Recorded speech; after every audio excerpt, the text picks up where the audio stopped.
Hi viewers, welcome to our channel. ప్రస్తుతం మనతో పాటు ఇమ్మంది రామారావు గారు సీనియర్ జర్నలిస్ట్ ఉన్నారు. వారితో ఒకసారి మాట్లాడదాం. సార్ నమస్కారం. సార్ నమస్తే అండి. సార్ కాంతారా మూవీలో అద్భుత ప్రదర్శనకు గాను రిషబ్ శెట్టి గారికి నేషనల్ అవార్డు రావడం చూస్తున్నాం సార్. సో ఈయన మమ్ముట్టి గారు, విక్రమ్ గారు అండ్ ఇంకొక ఆయనతో ముగ్గురుతో పోటీ పడి ఈ అవార్డుని గెలుచుకున్నారు సార్. మరి మీరేం చెప్తారు? కాంతారా మూవీకి గాను రిషబ్ శెట్టి గారికి నేషనల్ అవార్డు వచ్చింది కదా, దానిపైన మీ ఒపీనియన్ ఏంటి?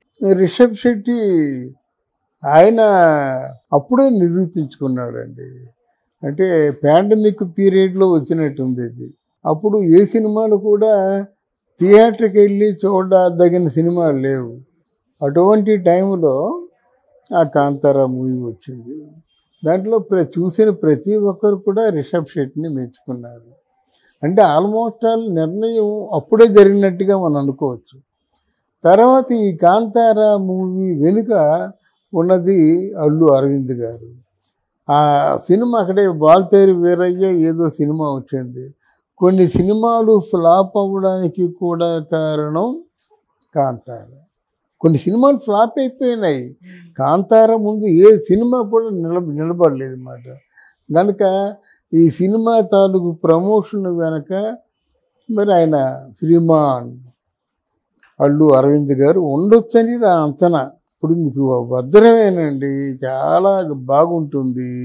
దాన్ని తీసుకెళ్ళి సరైన వాడి దగ్గర పెట్టాలి కదా, దాని విలువ వాడి తెలుస్తుంది. లేకపోతే ఏం చేస్తాడు, అది ఏదో రాయి అనుకొని మెరుస్తున్న రాయి అనుకొని పారేస్తాడనమాట. అలాగా ఎంత గొప్ప పిక్చర్ తీసినప్పుడు కూడా ఆ పిక్చర్ని ప్రమోట్ చేసుకోవడంలో మన వాళ్ళు చాలా వెనకబడి ఉన్నారు. ఈ అవార్డుల మీద అవార్డులు గెలుచుకోగల సత్తా అంటే సబ్జెక్ట్ ఉంటే సరిపోదు. అక్కడ దాన్ని ఏమంటారంటే ప్రమోట్ చేసుకునే మార్గం తెలుసుకోవాలి. అక్కడ సినిమా మేకింగ్కి ఎంత టైం కూర్చుంటారో ఆల్మోస్ట్ ఆల్ అవార్డు కోసం కూడా 10 రోజులు అంటే బొంబేలో కూర్చోవాలి. బొంబేలో కూర్చున్న తర్వాత ఆ రూట్స్ తెలుసుకొని వాళ్ళు మొత్తం అంతా కూడా అవార్డుకి సంబంధించిన కొంతమంది గుంపు ఉంటారు. వాళ్ళు చెప్తారు ఎవరెవరు జ్యూరీ మెంబర్స్ అని. తర్వాత వీళ్ళు మేనేజ్ చేసుకునే దాన్ని బట్టి ఉంటుంది. ఇది అవార్డులు అని జరుగుతుంది. అయితే ఇక్కడ దాంతో విక్రమ్ పోటీ పడ్డాడు అంటే విక్రమ్కి అంత మంచి సబ్జెక్ట్ కాదు. నిత్యామీనానికి అవార్డు రావడంలో పెద్ద ఆశ్చర్యం కాదు. ఎందుకంటే ఎటువంటి పాత్ర ఇచ్చినప్పుడు కూడా నిత్యామీనను చాలా ఈజీగా చేస్తుంది, పెర్ఫెక్ట్గా చేస్తుంది. అంటే ఎక్స్ట్రాలు ఏమి ఉండవు. ఆ నిత్యామీనంలో క్యారెక్టరే కనిపిస్తుంది. అందువల్ల నిత్యామీనానికి అవార్డు వచ్చినప్పుడు కూడా మనం హర్షించవచ్చు. మిగతా వాళ్ళకి అవార్డు రాలేదంటే ఏదో ఉంటుంది కారణం అంతే. ఇప్పుడు దీనికి అవార్డు సీతారామం అంటే నాకు నిజంగా సీతారామంకి ప్రాంతీయ ఉత్తమ అవార్డు ఇవ్వచ్చు. నన్ను అడిగితే సీతారామంకి రీజనల్ దాన్ని ఏమంటారు, regional film, the best Telugu regional ఫిలింగా అవార్డు రావచ్చు. ఎందుకంటే సీతారామం ఒక బెస్ట్ సబ్జెక్టు.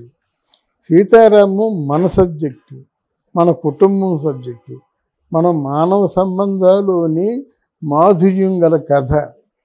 అది మనకు కావాలి కానీ జిమ్మిక్స్ మనకి ఎందుకండి? ఏవో ఒకటి గారడీవాడు వస్తాడు, గారడీవాడు ఒక అరగంటలో ఎన్నో వండర్స్ చేస్తాడు. దానికి ఆ కళ కింద మనం లెక్కేయం కదా, కథ కింద మనం లెక్కేయలేం కదా. అలాగే జిమ్మిక్స్ చేస్తాడు, జిమ్మిక్స్ చేసేవాడు జిమ్మిక్స్ చేస్తాడు. కానీ ఆర్టిస్టుల తాలూకు పెర్ఫార్మెన్స్ చూసి హృదయం ద్రవించాలి. నువ్వు కాసేపు మర్చిపోవాలి, సినిమాని మర్చిపోయి నువ్వు జీవితంలోకి వెళ్ళిపోవాలి, నీ జీవితంలోకి వెళ్ళిపోవాలి, నీ జీవితంలో ఎదురైన సంఘటనల్లోకి వెళ్ళిపోవాలి. అదే నా దృష్టిలో బెస్ట్ సినిమా. మరి ఎందుకో తారుమారు అయింది. మరి వీళ్ళకి కల్కి సినిమా మేకింగ్లోను వాటిలోనూ కొంచెం వాళ్ళు బిజీగా ఉండి ప్రమోట్ చేసుకోలేకపోవచ్చేమో కానీ అదొకటి. దాని తర్వాత రెండో సినిమాని బలగంగా కూడా చెప్పుకోవచ్చు. బలగం నిజంగా ఆ వేణు తాలూకు దశ తిరిగినటువంటి అంశాల్లో ఒకటి. అంతవరకు జబర్దస్త్ సినిమా ఎవరెవరు మన వివి వినాయక్ ఇట్లాంటి వాళ్ళ తాలూకు చిత్రం శ్రీను వాళ్ళ దగ్గర ఇంట్లో పనిచేస్తున్నటువంటి ఒక యంగ్ కుర్రాడు, ఆయన డైరెక్టర్ అయిపోవడం ఏంటి, ఆయన ఆ కథావస్తువు నింపుకోవడం ఏంటి, ఆయన అంత గుండెలు అసలు పగిలిపోయేలాగా సినిమా తీయడం అంటే చిన్న విషయం కాదు. సెంటిమెంట్ కానీ మెలో డ్రామా కానీ ఎవరికైనా ఒకటే, ఓకే. ఎవరికైనా ఒకటే. మీకు ఉదాహరణ చెప్తుంటాను. జీవన్ తరంగాల్లో కృష్ణరాజు గారి తల్లి చచ్చిపోతుంది.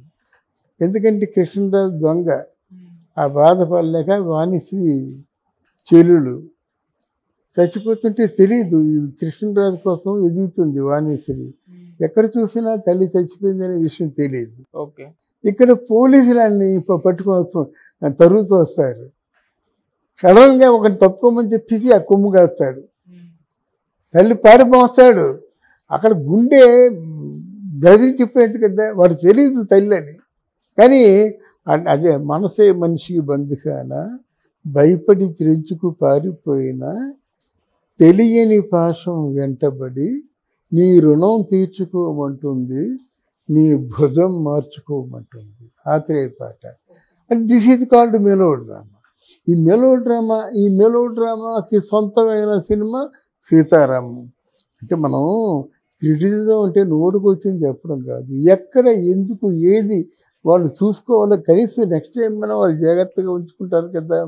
ఇప్పుడు ఇన్నేళ్ళు ఎక్స్పీరియన్స్ వచ్చి చావడానికి నేను మనకు మనసులో ఉన్న విషయాలు చెప్పాలి. అయితే బలగం విషయంలో దిల్ రాజు అనుకున్నంత శ్రద్ధ తీసుకుంటే తప్పకుండా కూడా బలగంలో ఏదో ఒకటి వచ్చేది, డైరెక్షన్ వచ్చేది.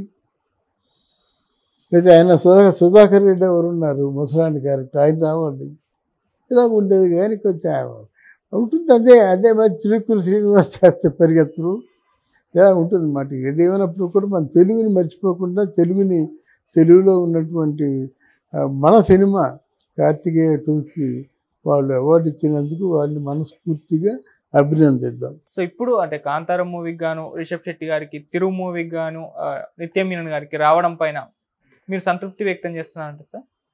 మీరు సంతృప్తిగానే ఉన్నారా అని అడుగుతున్నారు. ఎవరెవరు అంటే కాంతారం మూవీకి గాను రిషబ్ శెట్టి గారికి రావడం, తిరు మూవీకి నిత్య మీనన్ గారికి రావడం పట్ల మీ ఒపీనియన్ ఏంటి?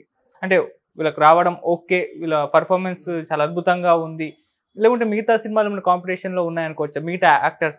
మిగతా సినిమాల్లో కాంపిటీషన్ ఉన్నాయి. ఇప్పుడు చెప్పానండి, కాంతారా సినిమాలో ఆయన శెట్టి గారు చాలా బాగా యాక్ట్ చేశాడు. ఆయనకి ఒక బెస్ట్ యాక్టర్ అవార్డు రావడం అది అప్పుడే అనుకున్నారు. అది దానికి మళ్ళీ రెండో క్వశ్చన్ లేదు. ఇక్కడ మన సినిమా ఏమిటంటే కార్తికేయ 2 అది సినిమాగా వచ్చింది అంతే. బట్ దానికి కూడా మీమాంస చెప్పాను కదా. కార్తికేయ 2కి ఇచ్చింది చాలా సంతోషమే, కానీ సీతారామం మాట ఏమిటి, ఎవరు సరిపడే యాక్టర్స్ లేరా?